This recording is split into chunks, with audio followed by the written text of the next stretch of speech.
De terror. Hallan restos de un cuerpo desmembrado en diferentes sectores del cantón Machala, provincia de El Oro. La víctima era un ciudadano quien estaba desaparecido desde el 27 de octubre. Asesinan al conductor de una tricimoto en Salitre, provincia del Guayas. En los últimos días se han cometido 7 crímenes en esa localidad. Ataque armado dejó 2 personas heridas cuando se movilizaban en una camioneta cerca del cementerio de Pascuales, norte de Guayaquil. Policía desarticuló una estructura criminal que operaba en Quito. Tras 29 allanamientos, 17 sospechosos fueron detenidos y serían los responsables del asalto con fusiles a una joyería. CNE inició la distribución del material electoral. Los primeros kits salieron hacia Rusia y Bielorrusia. Así empieza la noticia. Emisión estelar.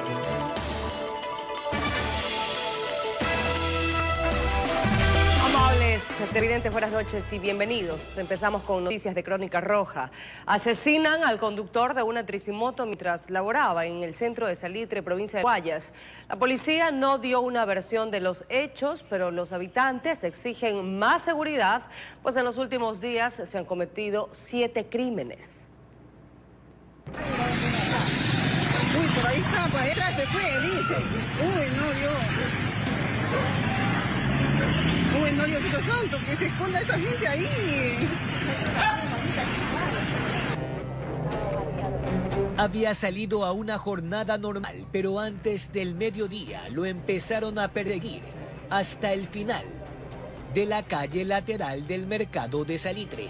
Desconozco, porque yo tengo el comedor aquí al lado, lo que escuché fue 5 o 6 tiros que pegaron y salimos de la calle y ya estaba el hombre, digamos, tirado en el suelo. ¿Los sicarios iban en moto o en un vehículo? En moto me parece que iban, pero lo siguieron, pero no los alcanzaron. El crimen alarmó a los habitantes y comerciantes del sector.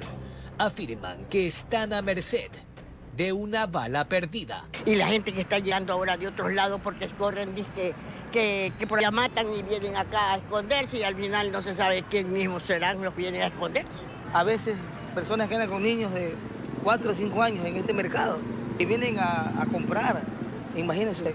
Denuncian además que es el 7º asesinato en los últimos días. Y así dicen, nadie puede salir tranquilo. Aquí se le fue de las manos ya las cosas, porque ayer hubo un muerto en el Coliseo, hoy día, consecutivamente hoy día, en el puente, día domingo, la misma cosa, 2 muertos. Acá en el puente colgante otro muerto, en la playa también, entonces totalmente se está... No sé, ya no hay control aquí. La policía no dio una versión de los hechos, tampoco su esposa y familiares, sobre el móvil del crimen, informó Jorge Escobar. El supervisor de una empresa de seguridad fue baleado la madrugada de este miércoles cuando salía de su casa en el suroeste de Guayaquil. Aquí los detalles. Sí, aquí en la mesa de trabajo de mi papá. Carlos había caminado aún en la oscuridad varias cuadras hasta donde cada noche deja guardada la camioneta de su trabajo y ya a bordo del vehículo regresaba a su casa para embarcar el resto de sus pertenencias cuando fue baleado por personas que llegaron en una moto, un auto. Ocurrió en las calles Nicolás Segovia y Segundo Callejón Sedalana y el hombre de 53 años que trabaja como supervisor de una empresa de seguridad recibió un tiro que atravesó su brazo y se alojó en su pecho. Los vecinos, alarmados por la detonación y los gritos de auxilio, llamaron rápidamente a una ambulancia que lo llevó consciente a un hospital cercano. Sí, la ambulancia para que vino y lo trasladaron allá con custodia policial. Aparentemente está estable, de ahí es lo único que sé. Unas horas después, en la escena aún quedaban las manchas de sangre y familiares de Carlos descartaban que haya recibido alguna amenaza. Sostienen que querían robarle las armas. Parece ser que lo han venido siguiendo, como él se baja del carro, es lo que me informan porque yo no vivo aquí, yo vivo más adelante. El vecino fue el que me fue a avisar que lo habían herido a mi hermano, se le han querido meter sin duda para robarse las armas. ¿Y las armas de esta empresa donde él trabaja? Claro, entonces asumo que yo digo que tiene que ser eso. Usted sabe que la delincuencia ahorita lo que quiere es más armas, ya que la policía siempre les decomisa, entonces eso. En el lugar, una fuente policial comentó que el trabajador sobrevivió a este ataque porque el arma de los antisociales se habría encasquillado. Por ahora los agentes investigan si fue un intento de robo o si se trató de un ataque direccionado a este trabajador precisamente por su labor. informó Carolina Pimentel. Hallan partes de un cuerpo desmembrado en varios sectores de Machala, provincia de El Oro. La víctima, un ciudadano de 41 años, quien estaba desaparecido desde el pasado 27 de octubre. De terror, así se ha calificado el brutal asesinato y posterior desmembramiento de una persona cuyas partes fueron abandonadas en diferentes sitios del cantón Machala. Mediante llamadas del EQ9 fuimos alertados en los cuales manifestaban que había fundas negras presuntamente con piezas anatómicas, al cual acudió el personal policial y efectivamente se encontraron restos de piezas anatómicas. El primer hallazgo se dio cerca de la 1 de la madrugada, al ingreso de una urbanización privada donde dejaron la cabeza dentro de una hielera.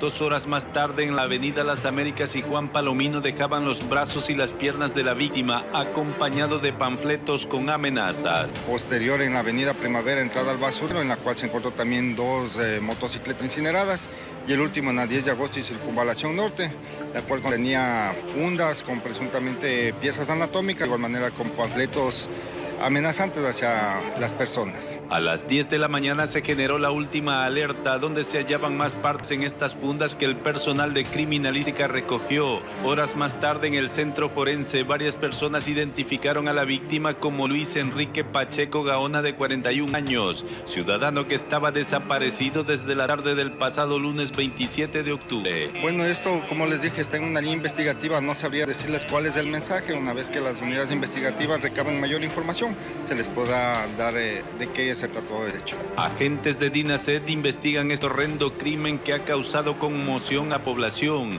Asimismo, analizan si las fotos que aparecen en los panfletos serían otras víctimas de estos criminales. Informó Richard Ceballos.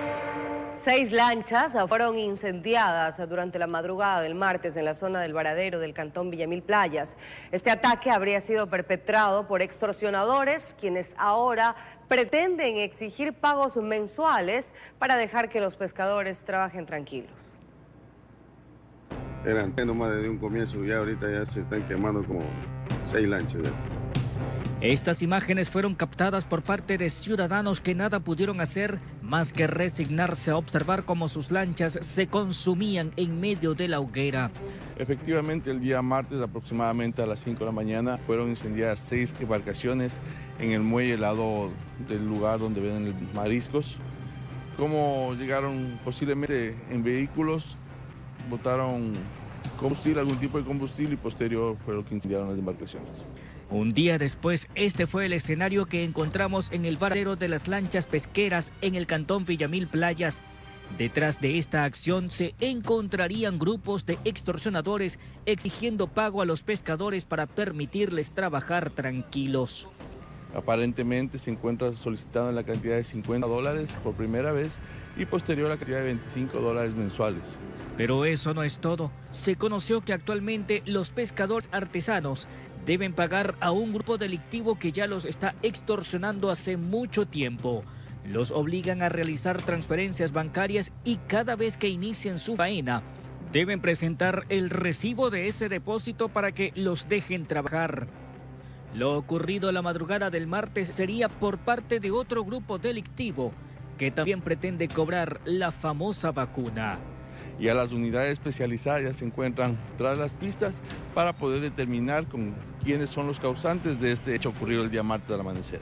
A pesar de que la situación es evidente, todos en esa zona prefieren fingir que no saben o que no se enteraron. Todo responde al temor de ser identificados por los grupos que mantienen vigilancia constante en ese lugar. El problema es que tenemos que la ciudadanía no ha presentado las respectivas denuncias ante la autoridad competente para continuar con la investigación y poder dar con los causantes de estos hechos que están ocasionándose en este momento. Por su parte, la Armada del Ecuador aseguró que dará paso a una investigación sobre las características y las matrículas de cada embarcación destruida para que, en lo posterior, no existan otras lanchas navegando con los mismos permisos. Es importante saber que los delitos comienzan en tierra. El medio marítimo es donde se efectúan estas situaciones, estas actividades ilícitas, pero vuelve a tierra. Eso es muy importante saber. Informó José Morales. Un hecho violento se registró en el norte de Guayaquil. Charlie Pisa con la ampliación de esta noticia. Buenas noches, Charlie. Te escuchamos.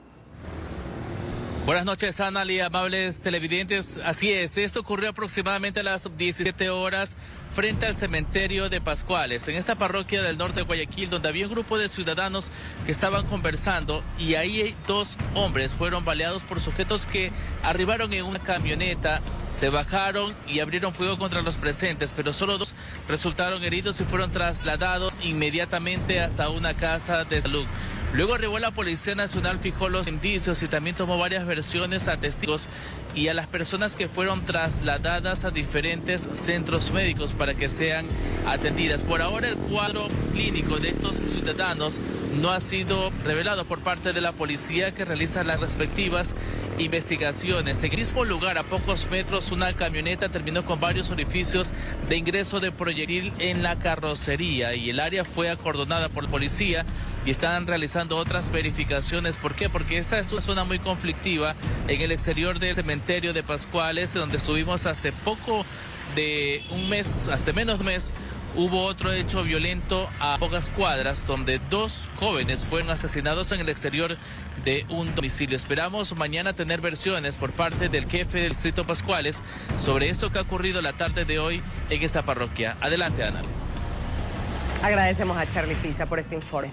El cuarto más buscado de Tungurahua fue detenido en la provincia de Pastaza tras 10 años de permanecer en la clandestinidad.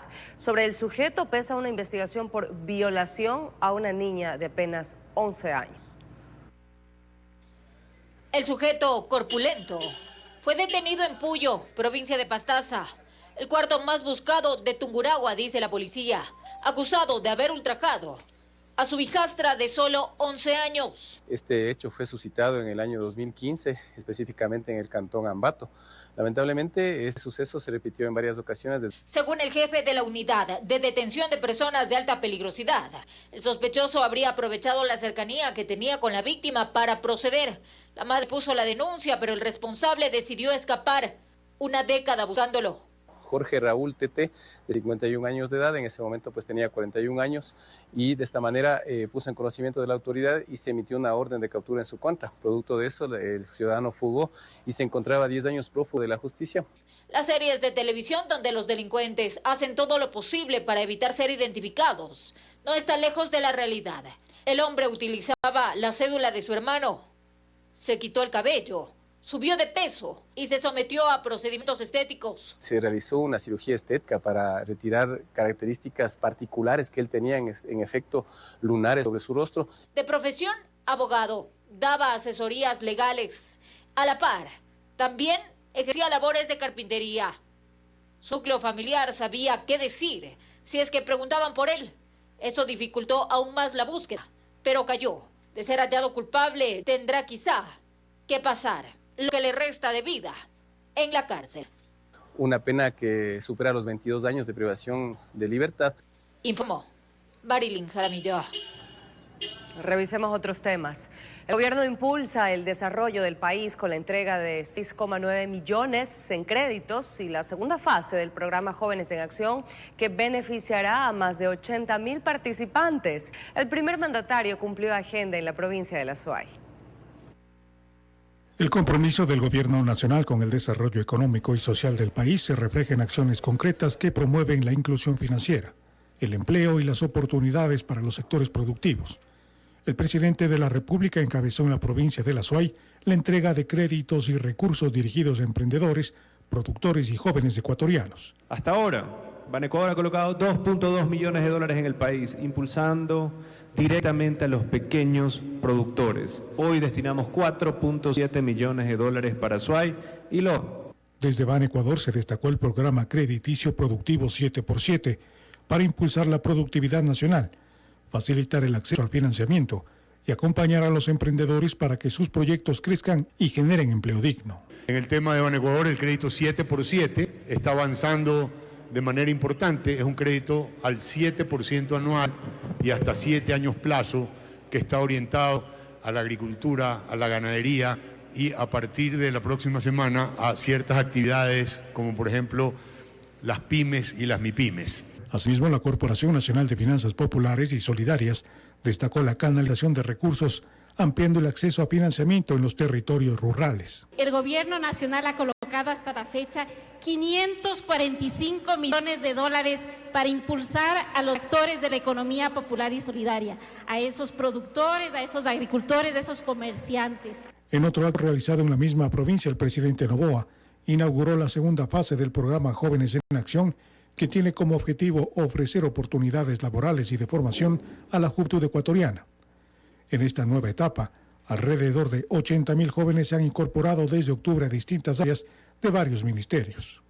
Cada participante recibe $400 mensuales durante 3 meses. Es simplemente que nos puedan ayudar a hacer estas actividades que son obligatorias para los ministerios y que en lugar de que se lo lleve una empresa, se lo lleven ustedes, dinamicen la economía y tengan acceso a oportunidades. Con estas acciones, el gobierno reafirma su compromiso con la reactivación productiva, la generación de empleo y el fortalecimiento del talento joven, pilares fundamentales para construir un Ecuador más equitativo, próspero y sostenible.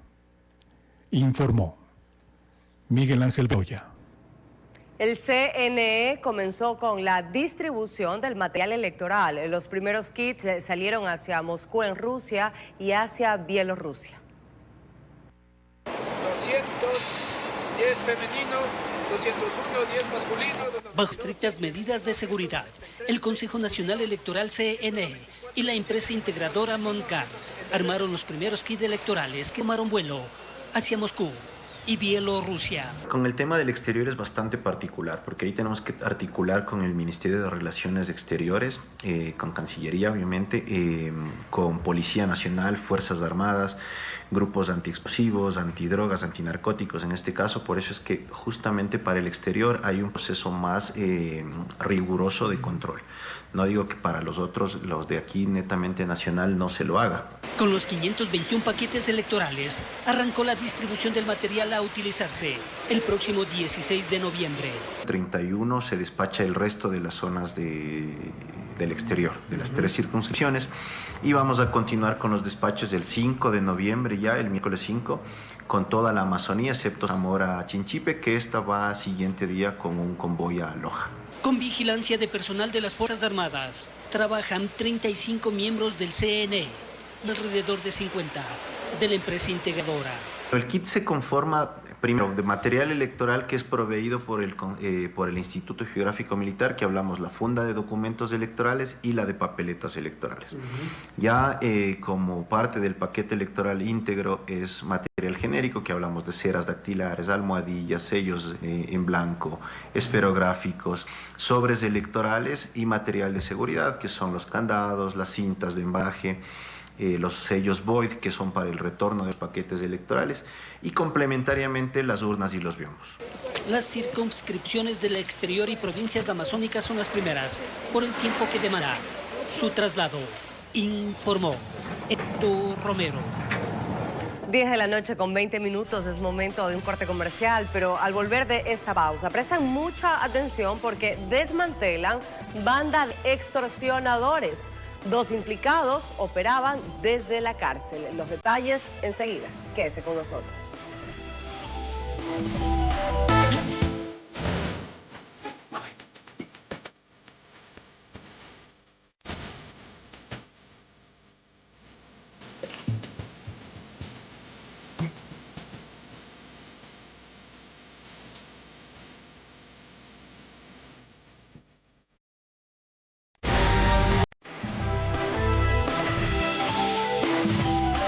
Gracias por su gentil sintonía.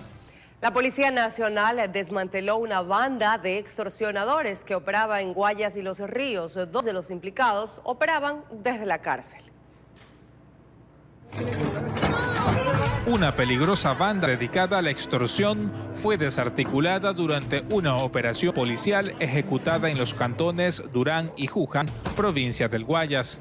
En el operativo fueron detenidas 2 personas vinculadas a delitos como asociación ilícita, secuestro extorsivo, tenencia de arma de fuego y extorsión. cuyos actos delictivos se extendían hasta Babahoyo y Montalvo en la provincia de Los Ríos, donde sembraban temor en viviendas y locales comerciales al colocar stickers como señales de intimidación.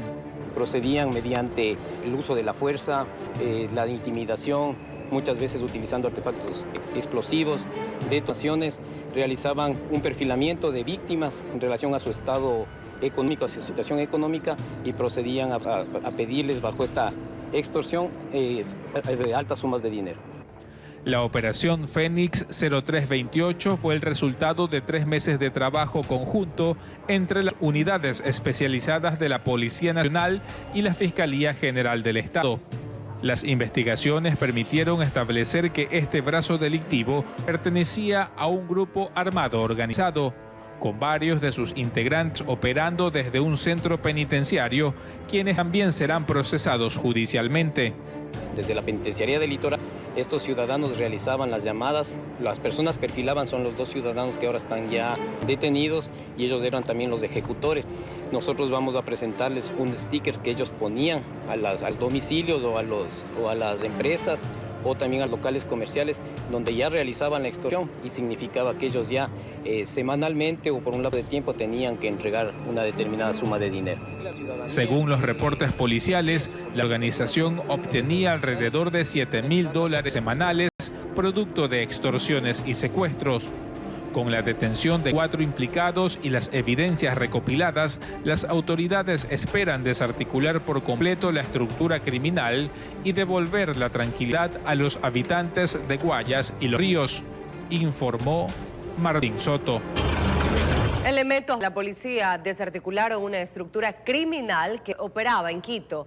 Tras 29 allanamientos, 17 sospechosos fueron detenidos y serían los responsables del asalto con fusiles a una joyería.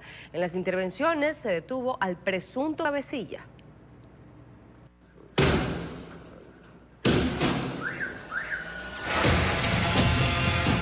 La fuerza pública allanó los inmuebles.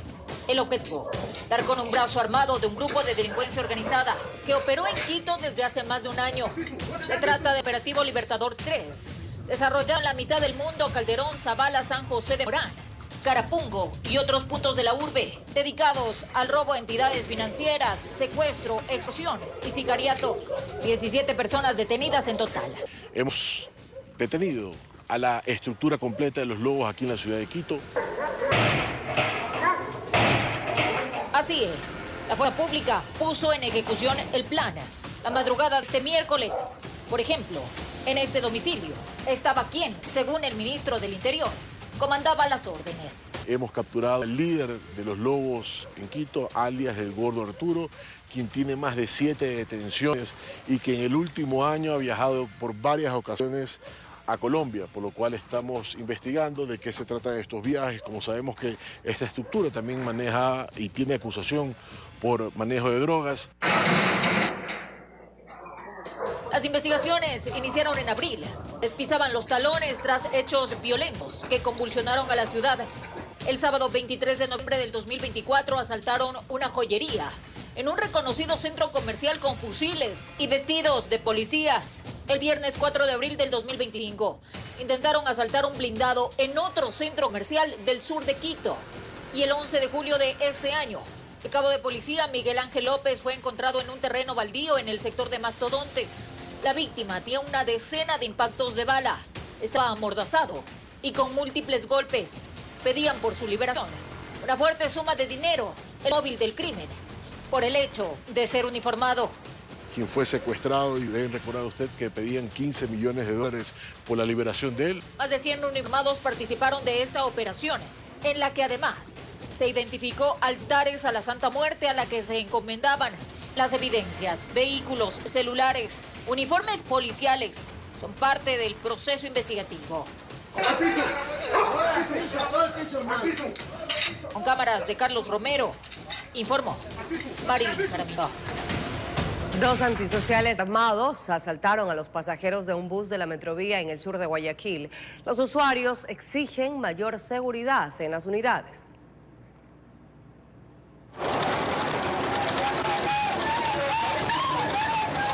El asalto ocurrió en cuestión de minutos. Las cámaras de seguridad captaron el momento en que dos sujetos se hicieron pasar por pasajeros dentro de una unidad de Metrovía que circulaba en el sur de Guayaquil. Los individuos ingresaron y simularon una conversación, pero lo que en realidad estaban haciendo era analizar la jugada para cometer el asalto. Uno de ellos se coloca una mascarilla y camina hacia el otro extremo de la puerta para así iniciar el atraco.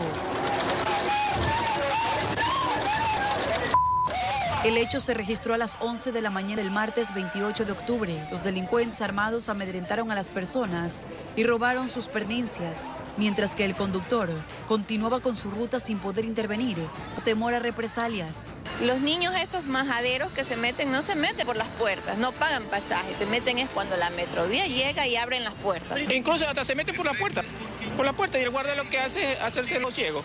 Porque no se puede decir, oye, sale, no, porque póngase que tenga un cuchillo, un arma blanca. Los antisociales escaparon cuando la unidad se detuvo en una de las paradas del Guasmo Norte. Usuarios expresaron su preocupación, asegurando que antes consideraban a la Metrovía como un espacio seguro. Aunque existen guardias de empresas de seguridad privada, las personas señalan que solo cuentan con toletes y no están en capacidad de responder a estos hechos. Con miedo. La próxima vez vamos a tener que nosotros los ciudadanos andar con un palo y a ver si nos podemos defender. Es la única idea que se da. O sea, ¿me das o te doy? Una de dos. Es correcto, no tienen nada, solamente un tolete que la acompaña. Entonces imagínense, para un tolete yo mejor le tiro un tetazo y me voy corriendo. Es la verdad, así de sencillo. Todita la parada.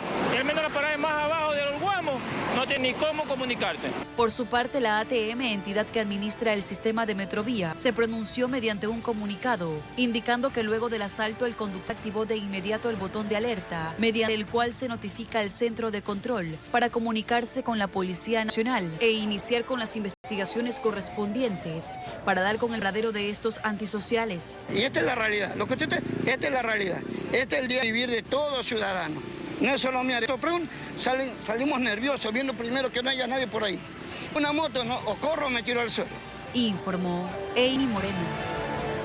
La ATM afirma que los adhesivos de matriculación incautados por la Policía Nacional son falsos, pues no tienen el código QR. Mientras tanto, la agencia de Salitre también aclaró que los documentos con el logo de la institución son falsificados. Para la ATM, entre las 22.000 especies de matriculación decomisadas en el último allanamiento, no hay un documento oficial y certificado de sus folios. Entre el sticker falso versus el que entrega la ATM, tanto en color, diseño, el código QR que tiene el de la ATM y que no tiene el sticker falso, y la numeración del ATM, que son 7 dígitos. Como ya sucedió en julio durante el primer operativo efectuado por el Ministerio del Interior en el suburbio. Un mes antes fueron ellos los que denunciaron la existencia de 77 stickers. En el sistema de la ATM no consta revisión técnica vehicular realizada, pero sí constan registrados en la base de la Agencia Nacional de Tránsito. A partir del mes de noviembre implementará lo que es la tercera placa con el objetivo de fortalecer la seguridad en la papelería de matriculación. En Salitre, mientras tanto, la procuradora jurídica explica que cualquier similitud de los documentos sin el aval del organismo es una vil copia. Si bien es cierto, dicen Salitre, pero no corresponden a documentos que nosotros dentro de la unidad de tránsito manejemos. Ahora, ¿ustedes tienen aquí oficinas, instalaciones para matriculación o no? No, nosotros no tenemos oficinas de matriculación. Lo único que aquí se hace es recibir vehículos exonerados. En ambos cabildos esperan que Fiscalía pueda determinar la autenticidad de los documentos incautados antes de que sigan los operativos. Informó Jorge Escobar. En otras noticias, la Asamblea Nacional permanecerá durante 13 días en campaña política de cara al referéndum y consulta popular. En este periodo, más del 80% de legisladores solicitará licencia sin sueldo para realizar promoción política. El 1 de noviembre arranca la campaña política y la Asamblea Nacional lo sabe. Las dos bancadas mayoritarias del Legislativo anunciaron que solicitarán licencias sin remuneración durante los 13 días del periodo de promoción política por el referéndum y consulta popular. El bloque oficialista de ADN y sus aliados se turnará para hacer campaña. La primera semana saldrá la mitad de la bancada, en la segunda semana los legisladores restantes. Pero sí, la mayoría de legisladores principales tomarán licencia sin sueldo y en nuestro reemplazo pues quedarán nuestros legisladores alternos. Yo soy la directora de la organización política ADN en mi provincia, entonces sí, de manera inmediata estaré solicitando licencia. Revolución Ciudadana, en cambio, espera por el beneplácito del Consejo de Administración Legislativa para participar de la campaña. Si eso ocurre, casi toda la bancada permanecerá en territorio promocionando la opción del no. Si el bloque oficialista se acoge a la licencia sin remuneración bajo las reglas del CNE, debe ser para los 151 legisladores. Llevaremos adelante una campaña en territorio, cada uno de los asambleístas de las provincias cumpliremos esta función, pero por supuesto sin descuidar también nuestra función legislativa. El Partido Social Cristiano, cuya postura aún es difusa con respecto a la consulta y al referéndum, permanecerá en los curules y no participará de la campaña. Nosotros vamos por un sí crítico, ¿no es cierto?, porque no creemos que las constituyentes resuelven los problemas del país. Creemos que hay que consultarle directamente al pueblo sin intermediarios, porque un asambleísta constituyente es un intermediario. Pachacutic tampoco abandonará la asamblea, pues la CONAIE se encargará en territorio de promocionar el no. Lo mismo ocurre con los legisladores independientes, quienes anticiparon su permanencia en la legislatura. No pediría licencia, creo que la argumentación va a ser en un escenario mediático, posiblemente en un escenario técnico, posiblemente en un escenario también jurídico.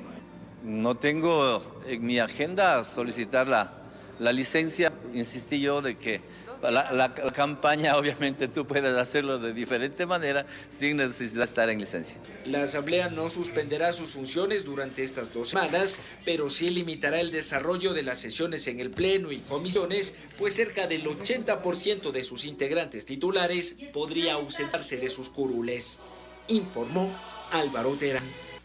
El gobierno lanzó un programa que impulsa la transformación digital de las microempresas y emprendedores para fortalecer su competitividad e innovación en el mundo tecnológico. Del programa Empoderatec Ecuador. El Ministerio de Telecomunicaciones y de la Sociedad de la Información presentó el programa Empoderatec Ecuador, una estrategia nacional destinada a fortalecer competencias digitales de las micro, pequeñas y medianas empresas, de emprendedores y sectores productivos del país. La iniciativa busca acelerar la transformación digital, mejorar la productividad e impulsar el acceso a nuevos mercados mediante el uso de tecnologías avanzadas, inteligencia artificial y comercio electrónico. El ministro Roberto Curia encabezó este miércoles el lanzamiento oficial, en el que se presentó la Ruta de Transformación Digital, proyecto que acompañará a las empresas en su proceso de modernización. Que es poder incentivar y darle las herramientas a las pymes para que puedan ellas digitalizarse. Vamos dando cosas, digamos, básicas como manejo de redes sociales o administración de marketing digital. Todo esto forma parte de distintos proyectos que a través del Mintel hemos ido empoderando y hemos ido incentivando. Durante el evento, el Ministerio de Telecomunicaciones y la Cámara de Comercio de Guayaquil firmaron un acuerdo para aplicar este plan en el sector empresarial de la ciudad. En iniciativas que yo pienso que son fundamentales para el desarrollo económico de nuestro país, en este caso la transformación digital. El mundo tecnológico avanza a pasos agigantados y nosotros como ecuatorianos no podemos quedarnos rezagados. Debemos estar a la altura de los tiempos, de las circunstancias, debemos estar constantemente actualizados, no podemos ser espectadores del desarrollo tecnológico, debemos ser protagonistas del desarrollo tecnológico. Según Curia, Empoderatec permitirá que cada negocio avance a su propio ritmo hacia la digitalización. Entonces son distintos pasos que estamos haciendo a nivel país para poder enmarcar y poder formar todos estos pilares para dirigirnos hacia una transformación digital. La transformación digital es necesaria. Hoy la tecnología es una necesidad, del Internet es una necesidad, los conocimientos en matemáticas, ingeniería, ciencias, tecnología es una necesidad. Informó Amy Moreno. Momento de una pausa, pero al retornar otro golpe al AMPA. Policía capturó a 10 personas acusadas de secuestro extorsivo y otros delitos. Volvemos enseguida.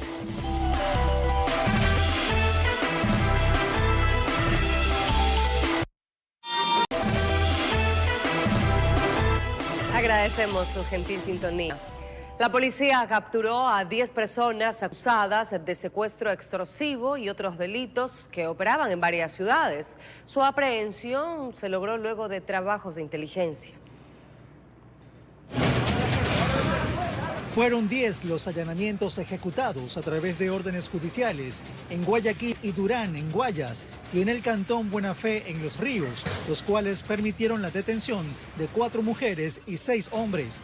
Se trata de una organización delictiva que actuaba bajo la fachada de taxis. El general distrito Walter Villarroel Trujillo, comandante de la zona 8, da detalles de su modus operandi. Perfilaban a personas a través de las aplicaciones móviles, así como la utilización de taxis que fungían de ser taxis legales para poder transportar a las personas. Los secuestraban por aproximadamente un promedio de 6 horas. Durante ese tiempo sometían a las víctimas, los amenazaban a través de armas de fuego, obteniendo dinero con tarjetas de crédito, de débito, realizando depósitos. Este nuevo golpe al AMPA se logró tras 6 meses de investigación y el análisis de cerca de 400 denuncias. Los detenidos pertenecen al grupo armado organizado Choneros y a los Chone Killers. De los 10 detenidos, 9 cuentan con procesos judiciales al momento. Y estos procesos judiciales están orientados a los delitos de secuestro extorsivo, tenencia ilegal de armas, tráfico ilícito de sustancias de estupefacientes, estafa, robo de vehículos y otros delitos menores que están de comprobarse. Uno de estos detenidos le tenemos registrado en la Policía Nacional como una persona de valor intermedio. Durante el operativo, la policía decomisó varios indicios, tales como un vehículo con sus identificativos adulterados, 18 terminales móviles, 2 laptops, 2 dispositivos electrónicos, 15 tarjetas bancarias, 8 prendas de vestir, 5 documentos y $41 en efectivo. Los detenidos se encuentran bajo las órdenes de la Fiscalía y los indicios fueron ingresados bajo cadena de custodia de la Policía Judicial, informó Wilber Quiñones.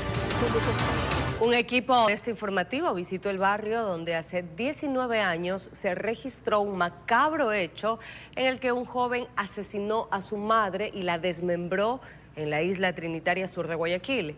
El caso de Andreina Lamota de Sauces 9 trajo a memoria esta terrible historia en la que el autor confeso fue sentenciado.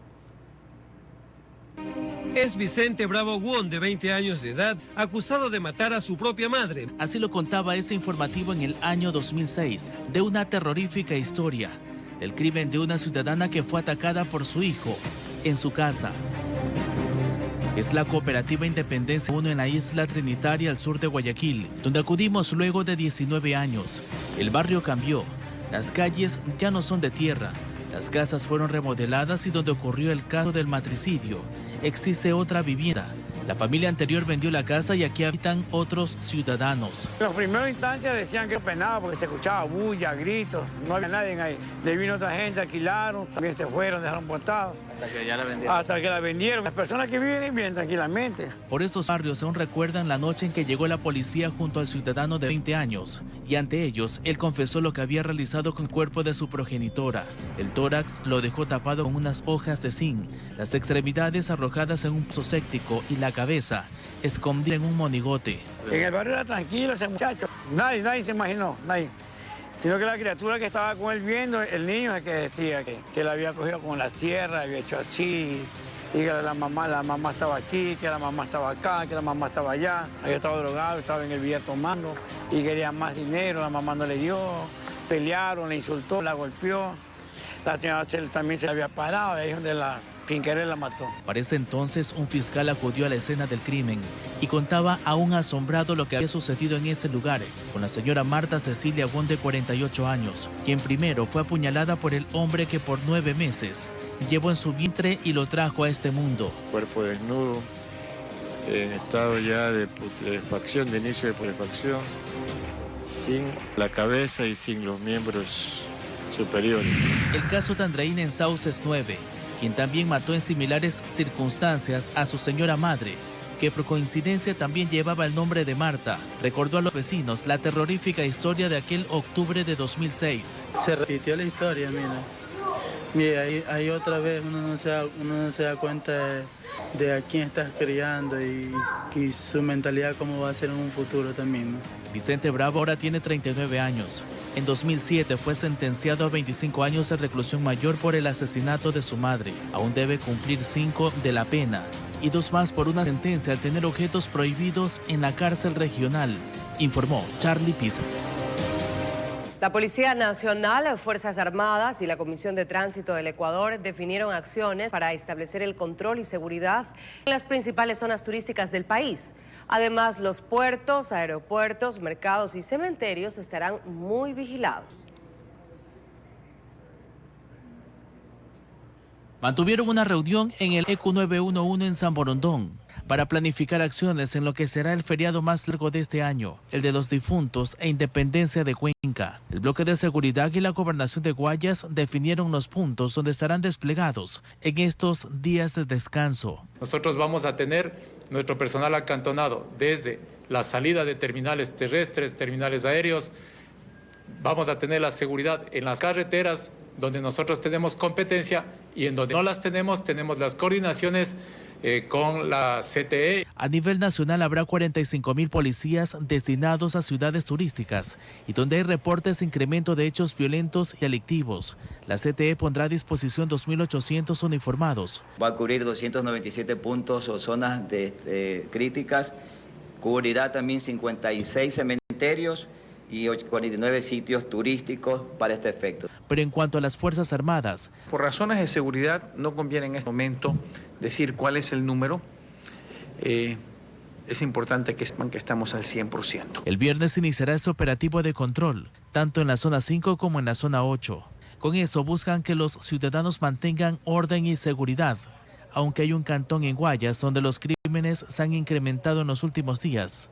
Y por aquí las autoridades indicaron que también está en la lista. Salitre y todos los cantones de la provincia de Guayas van a tener la respuesta policial y militar ante cada emergencia que se presente. Informó Charlie Pisa.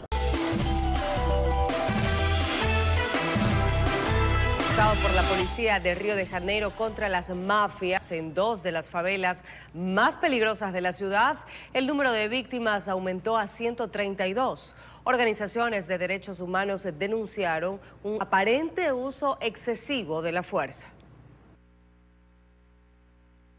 Durante varias horas, las calles del barrio Peña, al este de Sao Paulo, en Brasil, se convirtieron en morgues al aire libre luego de que los vecinos recuperaran más de 50 cuerpos fallecidos tras la letal incursión de las fuerzas policiales el pasado martes 28 de octubre. Familiares de las víctimas lloraban a sus muertos, que de acuerdo a activistas barriales, muchos de ellos registraban impactos de bala recibidos por la espalda. Creo que todo el mundo tiene que concordar, ya sea que conozca la realidad de la favela o no, que 100 personas ejecutadas, muchas de ellas con tiros en la nuca, con tiros en la espalda, eso jamás puede ser considerado seguridad pública. Calificada como Operación Contención, el mega operativo movilizó 2.500 policías, helicópteros y drones que se enfrentaron a barricadas y autos en llamas ubicados en las favelas para evitar su avance. La Defensoría del Pueblo de Río de Janeiro reportó que el número total de víctimas fue de 132, cifra que elevaron las alertas en organizaciones como la ONU, que precisó que el uso de la fuerza en operaciones policiales debe respetar las leyes y normas internacionales de derechos humanos. El objetivo principal de la incursión de la fuerza pública era la desarticulación del Comando Vermelho, una de las principales bandas de narcotráfico de Brasil, que para 2024 contabilizaba con más de 50.000 miembros. Informó Ítalo Salazar. Queridos amigos, así finalizamos esta emisión informativa. Le damos la bienvenida a José Alberto